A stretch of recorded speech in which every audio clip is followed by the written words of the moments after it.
Hi there. Today, I'm going to talk about a popular book called Secrets of the Millionaire Mind. This book has been a bestseller and is well known in the world of money and investing. So, what's this book all about, and why do so many people like it? Well, first of all, it's about becoming wealthy. But what's really interesting is that it offers a special way of thinking about getting rich.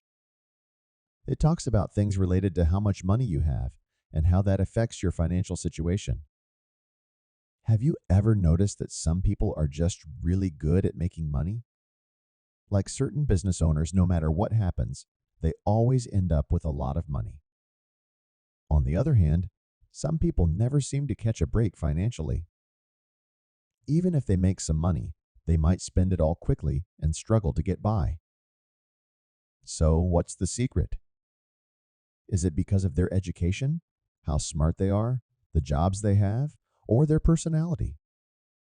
According to the book, it's none of those things. The book tells us that the real reason behind our financial success or struggles is something else entirely. In simple words, the book says that we all have a kind of money blueprint hidden in our minds. It's like a thermostat that decides how good we are at making money and how much money we end up with. If your money blueprint is set to big success, you can become rich even if you start with nothing. But if it's set to struggle, you might lose your money even if you have a lot to start with.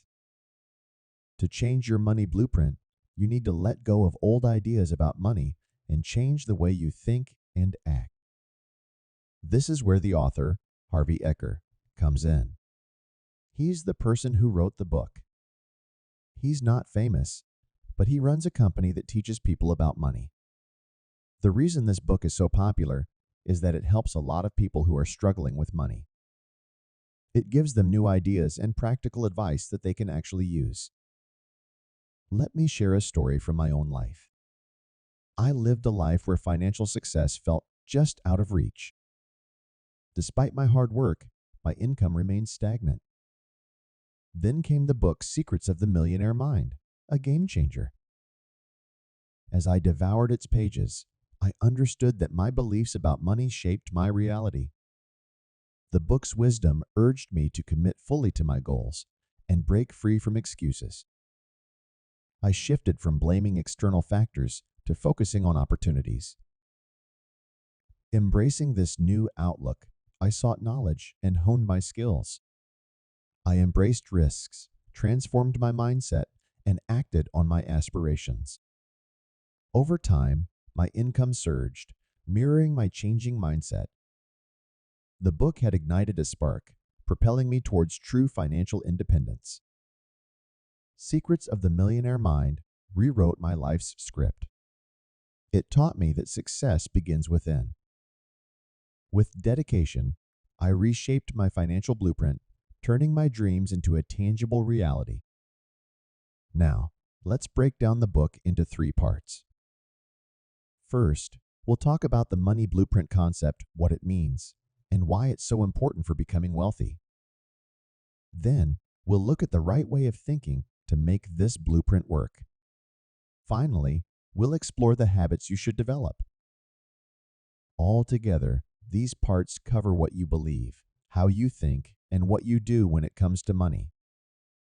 Hopefully, this will inspire and motivate you. Let's start by understanding what the money blueprint is and why it's the key to getting rich. In the book, the author explains, what exactly is a money blueprint? Imagine that just like an architect creates a plan before building a house, you also have a plan or a way of thinking about money. That's your wealth blueprint. Your wealth blueprint includes what you think, how you feel, and what you do with money. Now, this might seem a bit confusing, but the author makes it simpler by using an example. Think of your wealth blueprint like the thermostat in a room that controls the temperature. If you set it to 73 Fahrenheit, 27 Celsius, that's your desired temperature. If the room gets colder and drops to 55 Fahrenheit, 13 Celsius, the thermostat works to warm it back up to 73 Fahrenheit. And if the room gets too hot and reaches 91 Fahrenheit, 33 Celsius, the thermostat cools it down to the set temperature. So, what does this have to do with money? Well, your financial situation depends on the amount of money you aim for. Whether it's a lot or a little, your earnings tend to match your goal. If you happen to earn more than your goal, you might not be able to keep it all.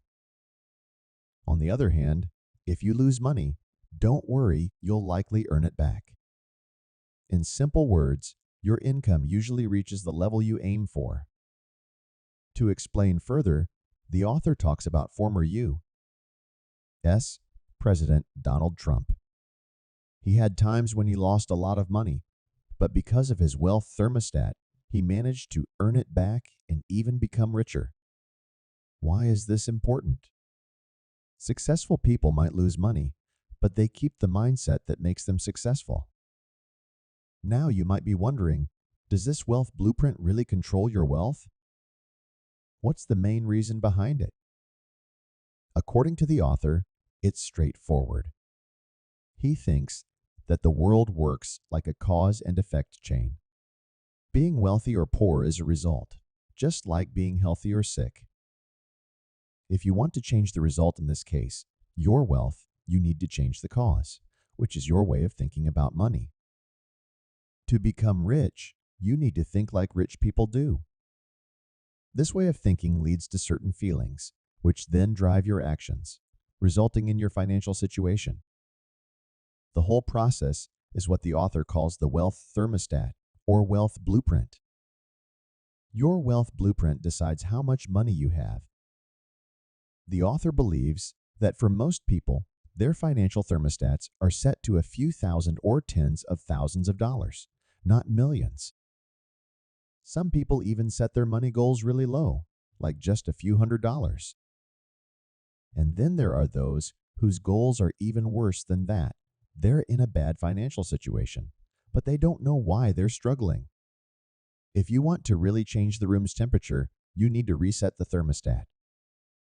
In the same way, if you want to seriously change your financial situation, you have to reset your financial goals. This is what the author means when he says, you'll only make as much money as you're truly willing to make. But what does this statement really mean? Let's break it down using 3 important words. First is most willing. As grown-ups, we all understand that making money isn't simple, and making a lot of money is even harder. If someone doesn't have a strong desire to become rich, they just won't put in the effort. To put it plainly, even if something great falls into your lap, you still have to reach out and grab it. Even if you win the lottery, you have to buy a ticket first. So, the first thing you need for wealth is a strong desire for it. This desire should be so strong that you're really willing to go after it. This kind of determination will push you to keep trying your best. For example, the author talks about a student who wanted to make a lot of money to help people with AIDS. This kind of goal is usually more lasting and powerful than just wanting to improve your own life with money. Most people who just want to be a little better off don't have that level of most willing. Second is achieve. Remember what we talked about earlier, your financial situation depends on what you've set your financial thermostat to. But there's a catch. Does this mean that setting any goal will automatically make it happen? Not at all. Because you don't just need to set goals, you also have to take action. For example, if you set a special goal to earn a lot of money, like $100 million, are you just talking about it, or are you actually doing something about it? Is this a quick feeling that will go away, or a long-term commitment? The word achieve is really important here. Your actions should match your goals. Third is can only. This means your goals shouldn't be unrealistically high, but they shouldn't be too small either. They should fit with what you're capable of. And your abilities come from both things you're naturally good at and things you've learned along the way. Let's take an example to understand this better. Many of us know that Bill Gates and Warren Buffett came from strong family backgrounds. Gates' mother knew the chairman of IBM, and Buffett's father was a congressman.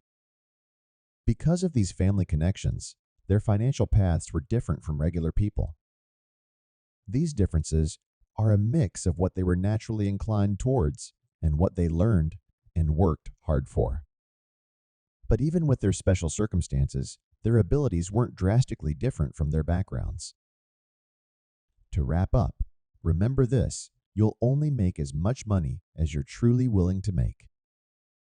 Mindset.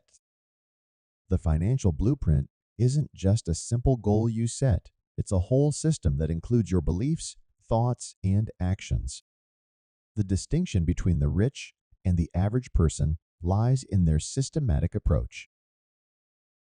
It's about how they think about becoming rich, how they act to earn money, and how much they desire money, whether it's a natural urge or based on their beliefs. These factors can't be easily summarized by a single number, and they don't change quickly. This financial blueprint has a deep impact on your financial situation, working like a thermostat. But, of course, simply having a goal isn't enough. You need the right mindset and strategies. So what kind of mindset do you need to bring your wealth blueprint to life? In this book, the author talks about 17 different ways of thinking and behaviors that distinguish the rich from the average people. Unfortunately, we can't cover all of them here due to space constraints, but we'll focus on the most important ones. To keep things positive, let's use the term average people instead of poor people, as the original book does. First, let's discuss the mindset when it comes to making money. The author suggests that wealthy individuals and average people have different attitudes about earning money.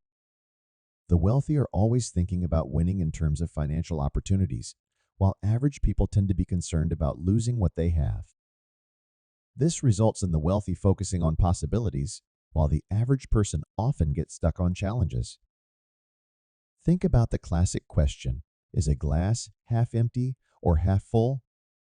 From this, we can see the difference in mindset between the wealthy and average people. When the wealthy see a glass that's half filled, they're already thinking about ways to add more water to fill it up.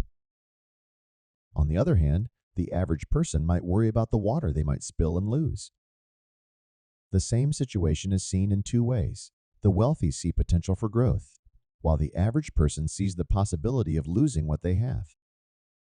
The rich think a lot about what they'll gain, while regular folks worry more about what they might lose. In simple terms, rich people see chances to do well, while average people get stuck on problems. But to become wealthy, this way of thinking needs to change. Why is this change so important? The author tells us that what you pay attention to gets bigger. If you focus on opportunities, you'll spot them all around you. If you focus on problems, you'll see them everywhere. That's why the rich are open to trying new things, while regular folks tend to be unsure and cautious. And what's the outcome of this? The rich are always doing something, while average people are just watching. Taking action matters because anything valuable, even luck, comes after you start doing things. Nothing is straightforward. Life is like a twisting river, and you often can't see far ahead. To see more, you have to move forward. The author talks about stepping into the corridor, suggesting that if you're interested in something, jump in and figure it out as you go. If you don't take that first step, you'll never find out about the opportunities that might come your way. The book shares a story about the author wanting to open a pastry cafe a long time ago. Even though he didn't have experience, he got a job in a bakery. He learned about the industry by working closely with the bakery manager and helping the baker at 4 in the morning. While his own cake shop plan didn't work out, he got to know the bakery chef. Surprisingly, this connection later introduced him to a cool fitness equipment and asked if he'd like to distribute it. Seeing the potential, the author went for it, and this chance eventually led him to own a bunch of fitness equipment stores, making his first $1 million. That's why the author believes that action is better than inaction. Through action, you gain knowledge, meet new people, and might find opportunities you never expected. The difference in how the rich and regular people view risks and opportunities is why the rich, who look for opportunities, often succeed, while regular folks, who are too careful and always watching, miss out on chances to become wealthy. Income. Second, different ways of making money. The book says that the rich usually make money based on the results they achieve, while average people tend to earn based on the time they spend. These two ways of making money lead to big differences in how much wealth they have. In real life, most people receive a fixed salary, and a lot of them like this method. Why? Partly because of the influence of their parents or older generations. Many have been told by their parents to study hard, get good grades, find a stable job, and with a regular paycheck, you'll be content. For many folks, having a dependable income every month to support themselves and their family brings a sense of security. But the author argues that because there's a limit to how many hours you can work, earning based on the time you put in means there's a cap on how much you can earn. This contradicts one of the main principles of building wealth: never restrict your earning potential. While a steady paycheck is reassuring, it can also limit your ability to earn more. On the other hand, a lot of wealthy people make money based on results, like getting a percentage of sales, fees from transactions, sharing in profits, or earning royalties. These types of income are tied to how well you perform or the outcomes of deals. Even though these earnings might vary, they don't have an upper limit, which is why they can lead to massive wealth. In the world of business, the reward often matches the risk taken. To become wealthy, you need to take certain risks and transition from a safe salary that's tied to the hours you work to a more variable income that's linked to the results you achieve. The author strongly believes that it's tough to become rich if you're only getting paid for your time. So, the author suggests that those with fixed salaries should try negotiating with their employers to be paid in part based on how well they perform. If that's not possible, think about being your own boss. You could start a side business, like teaching or consulting in a specific field, where you're paid based on the outcomes you provide, not the hours you put in. In a nutshell, you should aim to earn money based on how well you perform, not just how much time you spend, as this is a crucial step toward building wealth. Additionally, the author emphasizes the importance of creating passive income. This means money that grows over time, like interest, rent, or royalties. Having this kind of income is really important for financial freedom.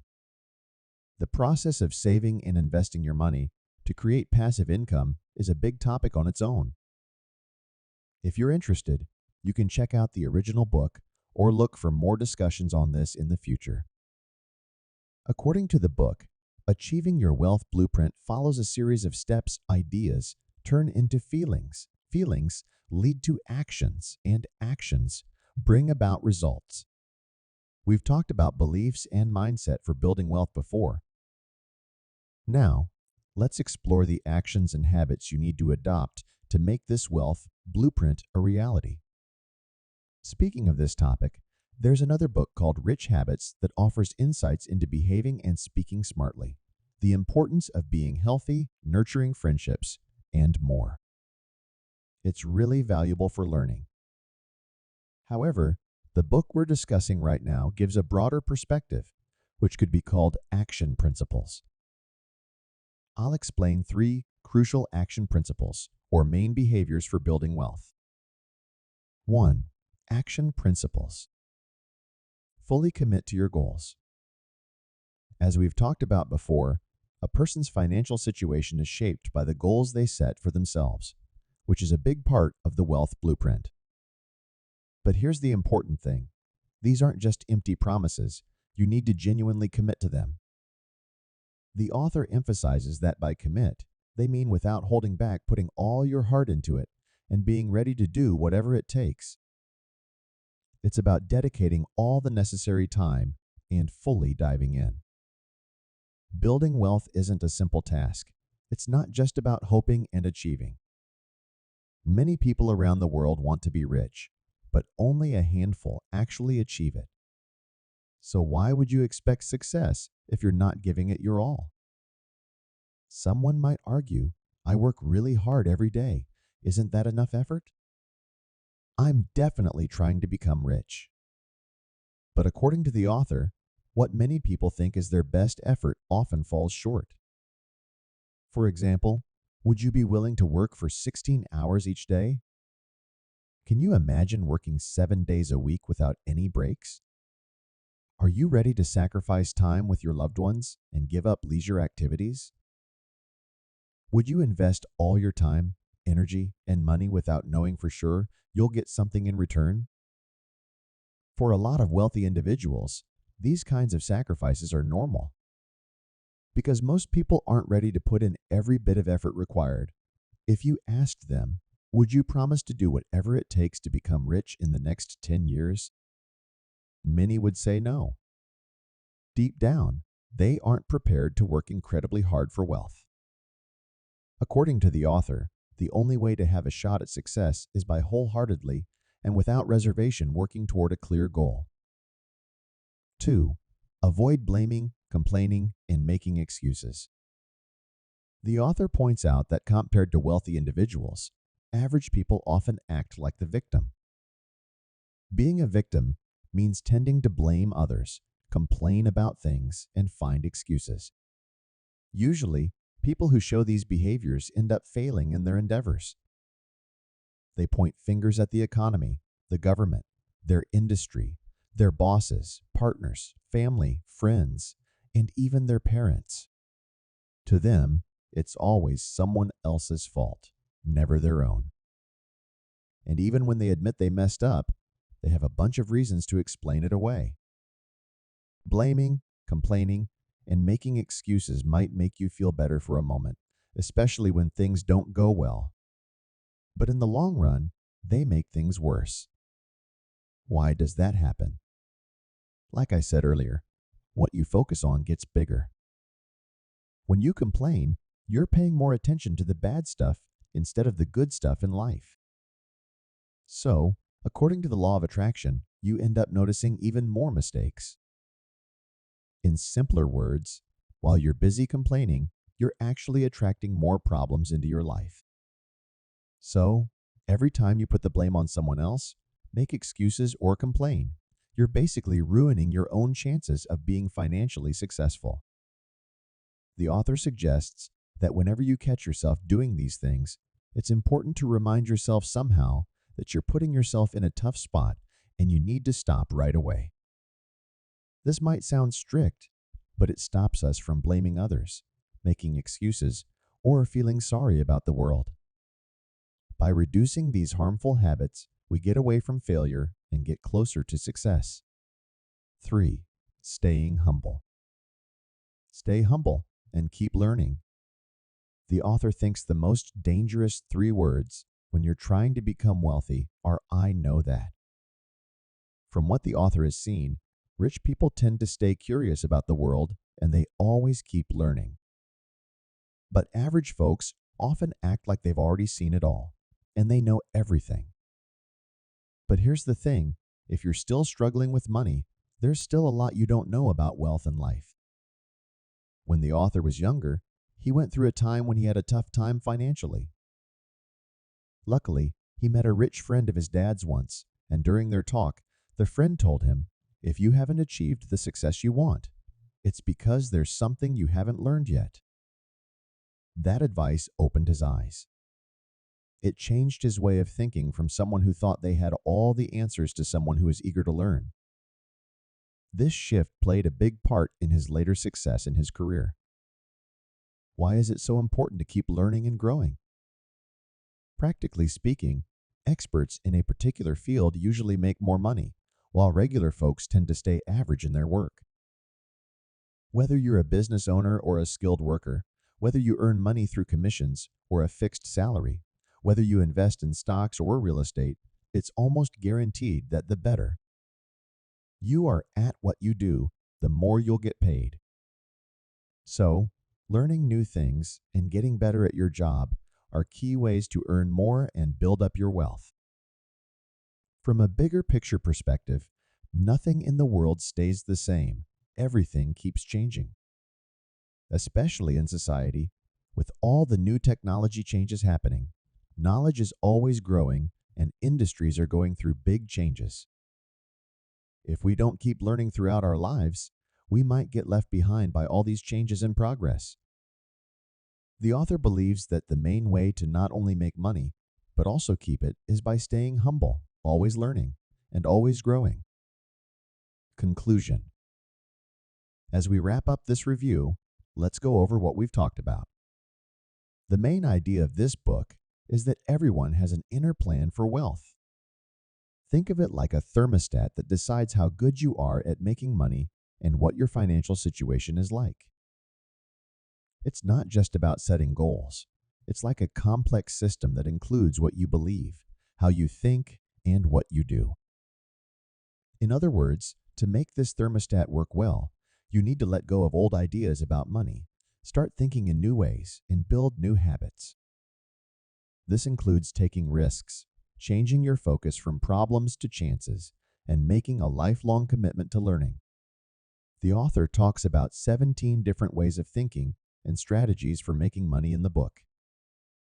He shows them by comparing how rich people think and act to how regular people do, and this leaves a strong impression. For example, rich people play the money game to win, while regular people play not to lose. The wealthy are happy to show off their strengths and values, but regular folks don't like showing off. Normal people work hard to earn money, but rich people work hard to make their money work for them. If you're curious, I really suggest reading the original book. Right at the beginning of the book, the author, Harv Eker, tells readers, "Don't just believe what I say." What does he mean by that? This shows Eker's basic belief that everyone sees things from their own point of view. Instead of just believing or dismissing what he says, it's better to try out his ideas in real life. Being open to new ideas and then taking action is what truly helps you succeed financially. And that's it for this review. If you enjoyed this, please consider subscribing to my channel. For a deeper understanding, I really recommend getting and reading the original book. If you're interested in other book recommendations, feel free to share your suggestions in the comments below.